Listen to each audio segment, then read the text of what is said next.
Selamat berjumpa kembali dalam layanan audio Sahabat Seperjalanan. Hari ini adalah hari Sabtu 21 Oktober 2023. Tema renungan saat teduh kita dengan judul Bersaksi di Depan Raja. Bersaksi di depan Raja. Firman Tuhan terambil di dalam Kisah Rasul pasal yang ke-26 ayat ke-12 sampai dengan ke-14. Demikian bunyi firman Tuhan. Dan dalam keadaan demikian, ketika aku dengan kuasa penuh dan tugas dari imam-imam kepala sedang dalam perjalanan ke Damsyik, tiba-tiba ya Raja Agripa, pada tengah hari bolong aku melihat di tengah jalan itu cahaya yang lebih terang daripada cahaya matahari, turun dari langit meliputi aku dan teman-teman seperjalananku.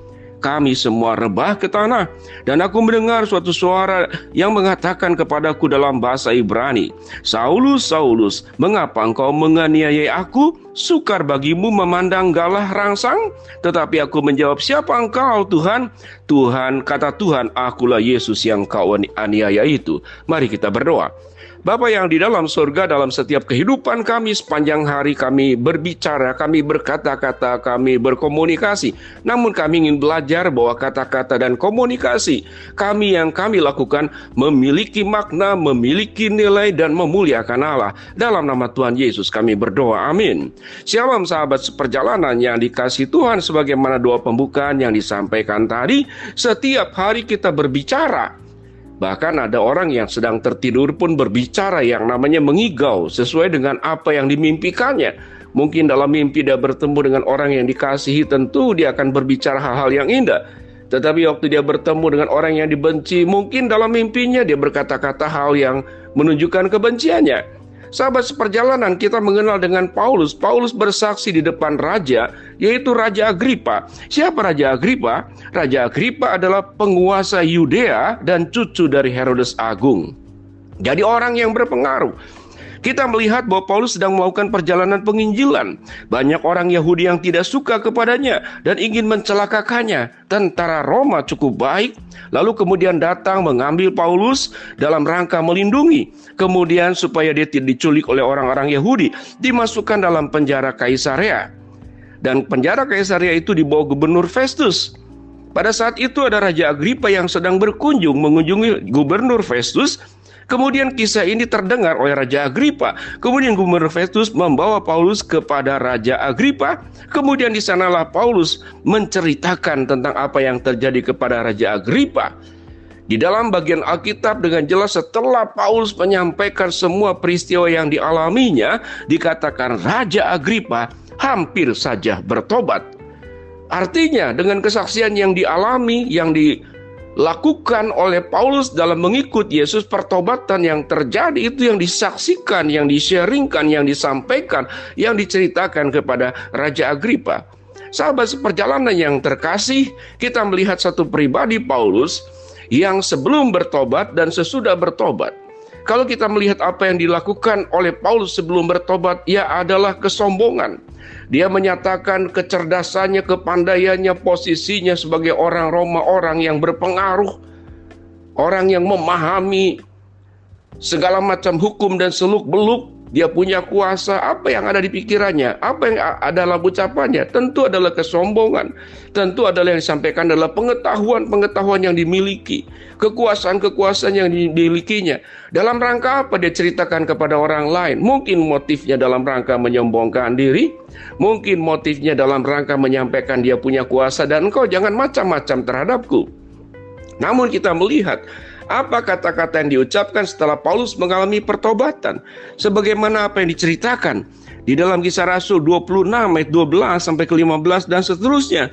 Dan dalam keadaan demikian aku dengan kuasa penuh dan tugas-tugas imam kepala dalam perjalanan ke Damsyik. Tiba-tiba ya Raja Agripa, di tengah siang bolong aku melihat di tengah jalan itu cahaya yang lebih terang daripada cahaya matahari, turun dari langit meliputi aku dan teman-teman seperjalananku, dan kami rebah ke tanah.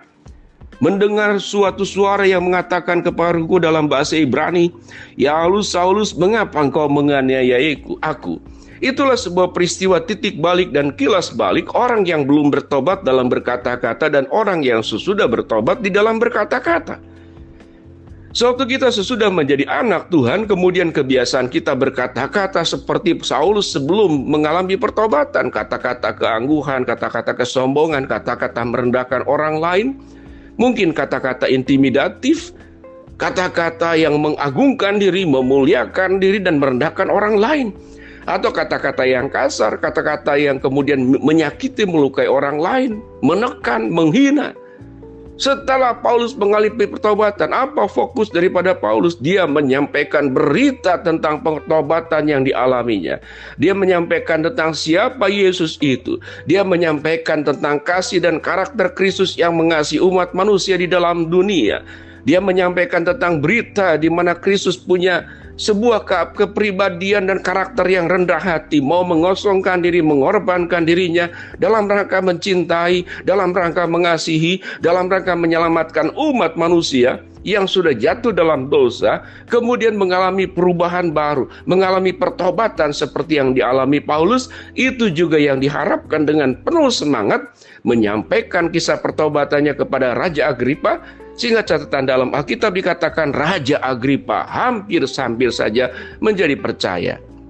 Sahabat seperjalanan, apa implementasi dalam keseharian kita?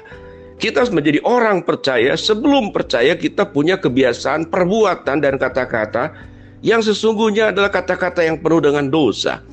Tetapi setelah kita menjadi anak-anak Tuhan, kita sudah dipertobatkan Tuhan, maka kita sudah diturunkan dari kuda tunggangan kita seperti Paulus, mengalami kebutaan beberapa hari. Artinya, apapun yang kau tunggangi, mungkin kekayaan, apapun yang kau tunggangi, mungkin kekuasaan, apapun yang kau tunggangi, mungkin keberhasilan dan kesuksesanmu. Tapi sewaktu Tuhan mau merubuhkan engkau dalam sesaat, engkau akan terjatuh, terpuruk, engkau menjadi buta oleh cahaya kemuliaan Allah yang menyinari engkau, dan engkau rubuh ke tanah dan engkau bukan siapa-siapa. Maka peristiwa yang terjadi di Paulus adalah sebuah ekspresi dan cerminan tentang siapa diri kita. Sehingga sewaktu kita sudah menjadi anak-anak Tuhan, ingatlah kita harus bersaksi kepada dunia, tidak hanya kepada Raja Agripa. Lewat apa? Lewat kata-kata, lewat perubahan hidup, lewat kelembutan hati, lewat cinta kasih, lewat pengampunan. Tidak membalas kejahatan dengan kejahatan, apalagi orang yang baik kita melakukan kejahatan kepada orang baik. Kalau kemudian dosa itu ada lipatannya, ada kemudian tingkatannya, kita sedang melakukan dosa yang berlipat-lipat. Dan kita sedang melakukan dosa dengan tingkatan-tingkat tinggi.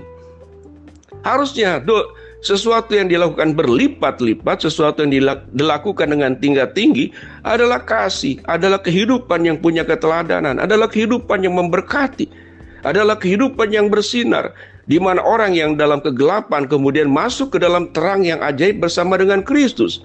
Jangan orang yang baik-baik, orang yang jalannya hidup dalam keadaan baik-baik, tetapi lewat kita kemudian terpengaruh hal-hal buruk.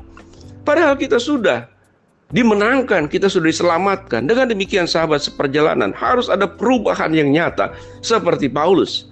Sebelum bertobat kita berkanjang dalam dosa. Setelah bertobat kita dijatuhkan dari kuda tunggangan kita. Maka kita harus mengalami sebuah perubahan hidup, yaitu kehidupan kita menjadi saksi di tengah-tengah dunia. Tidak hanya lewat kata-kata untuk meyakinkan orang lain tentang siapa Yesus, tetapi kehidupan kita pun meyakinkan orang lain seperti Raja Agripa hampir saja percaya karena kesaksian hidup yang dilakukan oleh Paulus. Tuhan memberkati kita semua. Mari kita berdoa. Bapa dalam surga, terima kasih buat kebenaran firman Allah yang sudah kami pelajari. Biarlah kami menjadi pribadi yang menyaksikan kasih Kristus lewat ucapan, lewat hidup kami. Hamba-Mu berdoa buat sahabat seperjalanan yang sedang sakit, Tuhan jamah sembuhkan. Sahabat seperjalanan yang sedang menghadapi masalah, Tuhan bukakan jalan. Sahabat seperjalanan yang sedang berdoa mengharapkan sesuatu, Tuhan kabulkan dengan cara dan waktunya Tuhan. Dalam nama Tuhan Yesus kami berdoa. Amin.